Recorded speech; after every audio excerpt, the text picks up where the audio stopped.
नमस्कार, बहुत बहुत स्वागत है। मैं अमित सिंह, आप देख रहे हैं इंडिया न्यूज़। और आज जिस अपडेट को लेकर मैं आपके पास आया हूं, उस अपडेट को सुनने के बाद आपको फौरी तौर पर यह लगने लगेगा कि आने वाले वक्त में ईरान, इजराइल और अमेरिका के दरमियान जो जंगी हालात बन रहे हैं, जो वॉर एस्केलेशन होता दिख रहा है, वो और क्रूशियल हो गया है। क्रूशियल क्यों हो गया है वो समझिएगा। ईरान ने अब लगातार अपनी वॉर प्लानिंग को एस्केलेट करना शुरू कर दिया है। हम इसलिए ये बात कह रहे हैं क्योंकि आप देखें तो 25 से 30 पनडुब्बियां जो होर्मुज जलडमरू मध्य है, जो पर्शियन गल्फ है, वहां पर ईरान ने डिप्लॉय की हैं। ये गदीर और फतेह क्लास की पनडुब्बियां हैं जो कम पानी में लगातार अपने निशाने पर काम कर सकती हैं लंबे वक्त तक। एक बार फ्यूल भरने के बाद वो बहुत लंबा ऑपरेशन कर सकती हैं। इसके अलावा वो वॉरशिप, डिस्ट्रॉयड फ्रिगेट्स को आसानी से निशाना बना सकती हैं। और अमेरिका के लिए ये अच्छी खबर इसलिए भी नहीं है क्योंकि अमेरिका के सारे वॉरशिप, फ्रिगेट्स, डिस्ट्रॉयर्स वहाँ पर डिप्लॉय किए गए हैं।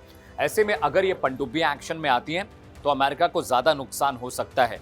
आपको पता है कि पहला जो राउंड था पीस टॉक का या न्यूक्लियर डील को लेकर जो बातचीत चल रही थी, उसे लेकर ईरान ने साफ साफ मना कर दिया कि भाई हम अमेरिका की चारों शर्तें मानने को तैयार नहीं। अमेरिका की तरफ से ये बयान आया कि हम और सख्ती करने जा रहे हैं और अगर ईरान ने बहुत जल्द इस बात को नहीं समझा या इस बात पर बातचीत नहीं की तो हम मुमकिन है कि और सख्ती करें और प्रिसाइज हमले ईरान के ऊपर करें। लेकिन आप समझिए कि पहला राउंड ऑफ टॉक खत्म हो चुका है, ईरान को कोई फर्क नहीं पड़ा। इस बीच इजराइल को लेकर जो तस्वीर है वो बहुत चिंताजनक है क्योंकि इजराइल के जो प्रधानमंत्री हैं Benjamin Netanyahu is visiting America on Wednesday, यानी कि कल वो जा रहे हैं, बुधवार को वो अमेरिका के दौरे पर जा रहे हैं। और वहाँ पर बहुत मुमकिन है कि वॉर स्ट्रैटेजी के डिस्कशन के लिए जा रहे हैं क्योंकि जो इजराइल फोर्सेस हैं उनसे भी लगातार बातचीत बेंजामिन नेतन्याहू ने की है। वो फ्रंट जोन पर भी गए, वॉर जोन पर गए। फ्रंट वॉर जो इलाका है गजा का, जो फ़लस्तीन का इलाका है, चाहे सीरिया बॉर्डर हो, चाहे लेबनान बॉर्डर हो, गोलन हाइट्स की बात कर लें, वेस्ट बैंक की बात कर लें, और इसके अलावा तेल अवीव के वो इलाके जो अभी तक हिजबुल्लाह और हूतीज़ के रेंज में हैं, वहाँ पर भी जो आर्मी डिप्लॉयमेंट है, जो IDF की, इसराइल डिफेंस फोर्सेस की, वहाँ पर वो गए थे। तो वहाँ पर वो अब वहाँ से खबर ये आ रही कि इसराइल ने बिल्कुल ये तय कर लिया है कि अमेरिका जंग करे ना करे, अमेरिका हमला करे ना करे, इजराइल ज़रूर हमला कर देगा ईरान के ऊपर। इसकी वजह मैं आपको बताने जा रहा हूँ। पहली वजह यह है कि जो 4 शर्तें थी, आपको याद होगा, उन 4 शर्तों में पहली शर्त ये थी कि न्यूक्लियर प्रोग्राम को ईरान बंद करे। ईरान ने मना कर दिया कि हम नहीं मानेंगे। दूसरी शर्त ये थी जो इनरिच 60% यूरेनियम है, उसकी लोकेशन, क्वांटिटी, क्वालिटी बताएं कहाँ पर है, उसे भी लेकर ईरान ने सीधे मना कर दिया। तीसरी शर्त ये थी कि जो अपना रॉकेट प्रोडक्शन है उसके इंफ्रास्ट्रक्चर को बंद करना पड़ेगा। ईरान ने कहा ये भी नहीं हो पाएगा भाई। चौथी जो शर्त रखी थी अमेरिका ने कि जो आपके लॉन्ग रेंज के मिसाइल्स हैं, ICBM जिनको बोलते हैं, जो क्रूज मिसाइल्स हैं, इंटरकॉन्टिनेंटल बैलिस्टिक मिसाइल्स माफ कीजिएगा, उसके प्रोडक्शन को लेकर भी ईरान ने कह दिया कि नहीं, वो उसका प्रोडक्शन भी बंद नहीं करेगा। तो ये जो चारों नैरेटिव, मैं वॉर नैरेटिव आपको बता रहा हूँ, ये सुनने के बाद आपको ये समझ में बिल्कुल आ जाएगा कि किस तरीके से ईरान को लेकर इजराइल बहुत फ्रेजाइल है, इजराइल बहुत डेस्परेट लग रहा है। और बेंजामिन नेतन्याहू इसीलिए अमेरिका जा रहा है और वहां पर जाने के बाद वो इस विषय पर जरूर बात करेंगे। ये इसलिए भी इंपॉर्टेंट हो जाता है, अब समझिए, क्योंकि ईरान ने पिछली बार जून 2025 में जब ईरान ने इजराइल पर हमला किया तो इजराइल को बहुत नुकसान पहुंचा था। उनका जो एयर डिफेंस सिस्टम है, आयरन डोम होने के बावजूद उनको बहुत नुकसान पहुंचा। एरो 3 जो एयर डिफेंस सिस्टम है वो भी था वहां पर, लेकिन बहुत सारे रॉकेट टचडाउन हुए ईरान के, जिसकी वजह से बहुत सारा नुकसान इजराइल को उठाना पड़ा था। और ये जो दुनिया भर में ये नैरेटिव चल रहा है कि ईरान के पास न्यूक्लियर वेपन नहीं है, न्यूक्लियर वेपन नहीं है, अभी वो न्यूक्लियर कैपेबिलिटीज नहीं आ पाया, इस तरह के नैरेटिव मिडिल ईस्ट के जो कंट्रीज चला रहे हैं। आप सोचिए 2015 में जिस मुल्क ने ब्रिटेन के साथ, फ्रांस के साथ और अमेरिका के साथ, इराक के साथ, जॉर्डन के साथ, कतर के साथ न्यूक्लियर डील साइन की हो, न्यूक्लियर पैक्ट साइन किया हो, क्या 15 साल से 2026 आ गया है, 10-12 सालों में क्या वो न्यूक्लियर वेपन नहीं बना पाया होगा? एक फैक्ट और आपके सामने रख रहा हूं, रूस और चाइना के जरिए बहुत सारी न्यूक्लियर वेपन टेक्नोलॉजी ईरान को मिली है। क्या उसने न्यूक्लियर वेपन डेवलप नहीं किया होगा? उनके पास इतनी हैवी रॉकेट कैपेबिलिटीज हैं। मिडिल ईस्ट में सबसे अधिक रॉकेट किसी के पास हैं तो वो ईरान के पास हैं।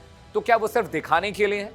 वो सिर्फ क्या शो ऑफ करने के लिए हैं? तो ये जो न्यूक्लियर कैपेबिलिटीज वाली जो सो कॉल्ड थ्योरी है, जो दुनिया भर के नेशन जिसके बारे में बात करते हैं, मुझे लगता है कि वो सिर्फ इस नैरेटिव को हल्का करने के लिए है, क्योंकि ईरान न्यूक्लियर कैपेबल है, ईरान के पास न्यूक्लियर वेपन है और इसीलिए ये शर्तें रखी गई थी कि अपने न्यूक्लियर प्रोडक्शन को बंद करे ईरान, अपने आईसीबीएम्स को बंद करे, अपने रॉकेट इंफ्रास्ट्रक्चर को बंद करे, अपने इनरिच्ड यूरेनियम की क्वालिटी, क्वांटिटी और लोकेशन के बारे में वो सारी मालूमात, सारी तफसील, सारी डिटेल दे। और इसीलिए इजराइल डर रहा है। लेकिन अब देखिए कि जो पर्शियन गल्फ है वहां पर ईरान ने अपनी नेवी को हेवीली डिप्लॉय कर दिया है। गदीर क्लास, और फतह क्लास की जो उनकी पनडुब्बियां हैं उनको वहां पर डिप्लॉय किया है। करीब 30 से 40 पनडुब्बियां हैं जो लगातार अब घेरेबंदी उस इलाके की कर रही है जहां पर अमेरिकी worship US Abraham Lincoln deploy है, जहां पर बहुत सारे फ्रिगेट्स हैं, डिस्ट्रॉयर्स हैं, हॉवरक्राफ्ट अमेरिका ने डिप्लॉय किए हैं। तो वो अमेरिका की भी घेरेबंदी कर रहा है। उधर बातचीत चल रही है, लेकिन ईरान को पता है कि अमेरिका एक ऐसा मुल्क है जिस पर भरोसा, विश्वास नहीं किया जा सकता, और इसीलिए वो अपनी वेपन वॉर टेक्नोलॉजी को लगातार अपग्रेड कर रहा है। एक और बड़ी खबर है, इस्फहान का जो न्यूक्लियर साइट है ईरान की, वहां पर कंक्रीट और मिट्टी से उसको भरा जा रहा है, उसको शील्ड किया जा रहा है। इसका मतलब क्या है? क्यों शील्ड कर रहे हैं आप? अगर आपके पास न्यूक्लियर वेपन्स नहीं है तो अपनी न्यूक्लियर साइट को आप शील्ड क्यों कर रहे हैं, क्यों कवर कर रहे हैं? ये भी ये जो एक्टिविटीज हैं, जो सैटेलाइट इमेजेस मिली हैं इस्फहान न्यूक्लियर साइट की, वहां पर ऐसा लग रहा है कि बहुत सारी चीजें वहां फटाफट बहुत जल्दी वहां डेवलपमेंट देखने को मिल रहे हैं। बहुत क्रूशियल जो वहाँ का इंफ्रास्ट्रक्चर है उसमें बहुत क्रूशियल जो डेवलपमेंट देखने को मिल रहे हैं, विच शोज कि ईरान कुछ ना कुछ तो जरूर कर रहा है। इसके अलावा दूसरा एक बहुत बड़ा दूसरी बड़ी वजह यह भी है इजराइल के डरने की, क्योंकि अमेरिका अपनी सहूलियत के हिसाब से डील करता है। अमेरिका पिछले 1 महीने से लगातार धमकी ईरान को दे रहा है, हम हमला कर देंगे, हम आपको नहीं छोड़ेंगे, हम आपके न्यूक्लियर साइट को तबाह कर देंगे, अगर आपने प्रदर्शनकारियों को फांसी दी तो हम आपको उसकी सजा देंगे। अब वो खामनेई को सत्ता से हटाना चाहते हैं, लेकिन जो शख्स 1979 से इस्लामिक क्रांति के वक्त से, रिवॉल्यूशन के बाद से काबिज है, वहां पर वो ऐसे नहीं हट सकता। दुनिया मर रही है बाहर, उसकी आवाम मर रही है, उसकी पब्लिक भूखे मर रही है, न्यूक्लियर हमले का खतरा लगातार है, लेकिन वो बंकर में, खामनेई बंकर में छिपा हुआ है, वहां पर वो आराम से जिंदगी गुजर बसर कर रहा है, उसका बेटा पूरा काम देख रहा है। दुनिया भर के जो बड़े कंट्रीज हैं वहां पर उनकी प्रॉपर्टीज हैं, रियल एस्टेट इन्वेस्टमेंट उनका बहुत बड़ा है। तो देश को बेचकर, देश को बर्बाद कर खामनेई की फैमिली ने बहुत पैसा बनाया, बहुत रुतबा बनाया है, और इस वक्त वो बंकर में बैठे हुए हैं। जुमे की नमाज के लिए वो बाहर आते थे, जुमे की नमाज के लिए बाहर नहीं आ रहे हैं। 8 फरवरी को जो आर्मी की बहुत बड़ी एक मीटिंग थी, एयरफोर्स, नेवी और आर्मी की, वहाँ पर भी खामनेई नहीं पहुँचे। तो इसका मतलब यह है कि वो अपने आप को कॉन्ट्रैक्ट और सेफ रखे हुए हैं, बाहर जनता की चाहे जो हालत हो। एक वीडियो आया, फरीदी नाम के एक हामिदी नाम का एक शख्स है, उसने एक वीडियो कल जारी किया। उसने बोला कि अमेरिका को ईरान पर दया नहीं करनी चाहिए, खामनेई पर दया नहीं करनी चाहिए, ईरान पर जल्द से जल्द हमला करे। वो ऐसा इसलिए भी कह रहे हैं, उसने कहा कि खामनेई ने पूरे देश को बर्बाद कर दिया, आवाम को बर्बाद कर दिया, जनता को बर्बाद कर दिया, लोग भूखे मर रहे हैं, इकॉनमी डंप हो चुकी है, देश की हालत खस्ता है। इसलिए अब अमेरिका को बातचीत में मुफ्तला रहने के बजाय, शामिल होने के बजाय अब अटैक करने का वक्त आ गया, खामनेई को मारने का वक्त आ गया। सोचिए, ये ईरानी नागरिक था जिसने एक वीडियो जारी किया और उसने कहा कि अगर आप ये वीडियो देख रहे हैं इसका मतलब कि मैं इस दुनिया में नहीं हूं। उसने वीडियो पोस्ट करने के बाद खुदकुशी कर ली, खुद को खत्म कर लिया। तो ईरान की हालत बहुत खराब है, वहाँ की आवाम की हालत बहुत खराब है। हाँ, खामनेई और उनकी जो रिवोल्यूशनरी गार्ड्स हैं, उनकी जो आर्मी है, भले बड़ी बड़ी बातें करी, शाकरशी जाते हैं और कहते हैं कि हाथ काट दिया जाएगा, आग लगा दी जाएगी पूरी दुनिया में अगर